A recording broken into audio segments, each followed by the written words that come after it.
Magandang araw mga kapolitika at welcome back dito sa ating YouTube channel. Kung kayo ay bago pa lang ay huwag kalimutang mag-like at mag-subscribe muna kayo para updated kayo dito sa ating mga latest issue. So yung ating pag-uusapan sa ngayon mga kapolitika ay balik tayo dito sa kupunan ni Alyssa Valdez, itong Creamline Coal Smasher, kasi medyo matagal-tagal na rin na hindi natin napag-uusapan itong kupunan na ito kasi sa mga nakarang araw ay na-postpone nga itong laban ng Creamline Coal Smasher kontra dito sa Next Red dahil nga sa bagyo.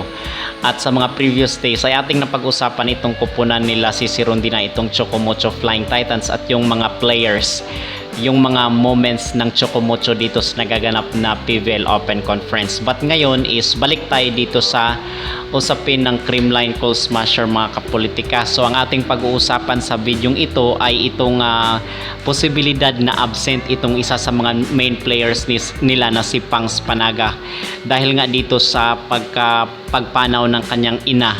Okay, so ating pag-uusapan ano ba yung maging impact ng main player nila na si Pangs Panaga at itong magiging laro nila bukas with Cherry Tigo crossover. So ating pag-uusapan kasi medyo mabigat talaga yung susunod na sagupaan ng Creamline Coal Smasher dito sa nagaganap na PVL Open Conference.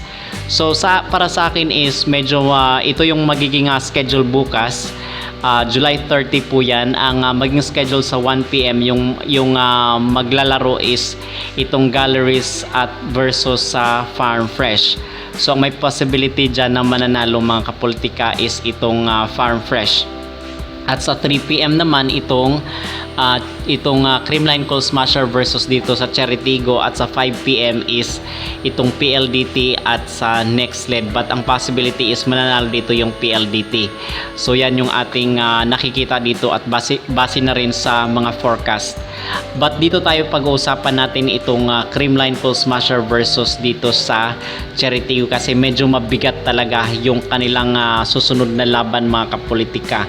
Okay, so sino ba yung mananalo? Ang tanong ngayon ng nakarami is sino ba yung mananalo na kupunan bukas at sino ba yung matatalo na team para sa match dito sa July 30. Kasi nakikita natin na kung saan is sobrang lakas rin naman talaga nitong import ng Cherry Tigo na si Cathbell, kasi isa itong veteran ng player at actually ilang beses na rin itong pumunta dito sa Pilipinas para maging import ng kupunan dito sa PVL. So sa nakikita ko dito mga kapolitika, kung ikukumpara mo yung performance ng import, kasi ito ay laban nga ng import, yung import ng Creamline Coal Smasher versus dito sa import ng Cherry Tigo is hindi naman nagkakalayo yung kanilang score. Okay, but sa nakikita ko kasi is hindi masyadong na-maximize ng Cherry Tigo itong setter ng Cherry Tigo, hindi masyadong na-maximize itong si Cathbell. But tomorrow is makikita talaga natin na baka i-maximize ng setter na doon talaga ibigay yung bola dito sa kanilang spiker na si Cathbell. So sino ba yung may possibility na mananalo dito? So para sa akin ang may posibilidad is medyo lamang ng konti itong Cherry Tigo mga kapolitika. Okay, kasi okay naman yung setter nila, itong depensa nila, at the same time is itong kanilang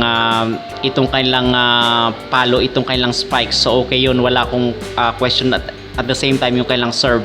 Magkakatalon lang talaga yan dito sa pagbubuhat ng kailang import sa kanilang team.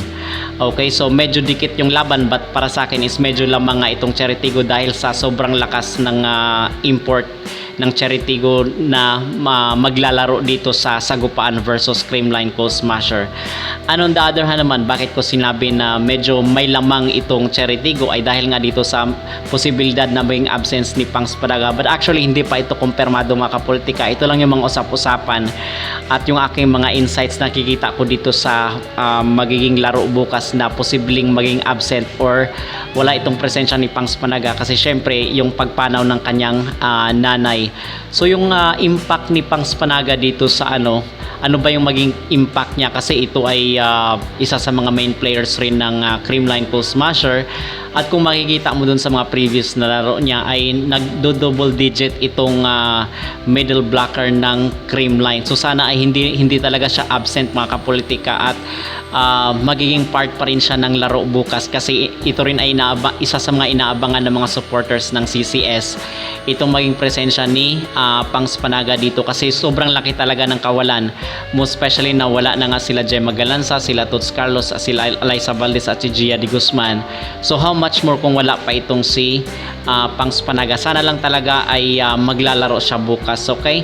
So mga kapolitika, so far yun lang ang update natin dito sa may laro sa July 30. Kayo, ano ba ang inyong nakikita? Sino ba yung may posibilidad na mananalo bukas? Kayang-kaya ba ng Creamline na talunin itong Cheritigo or baka ang Cheritigo ay mananalo bukas sa sagupaan dito sa nagaganap na PVL Open Conference?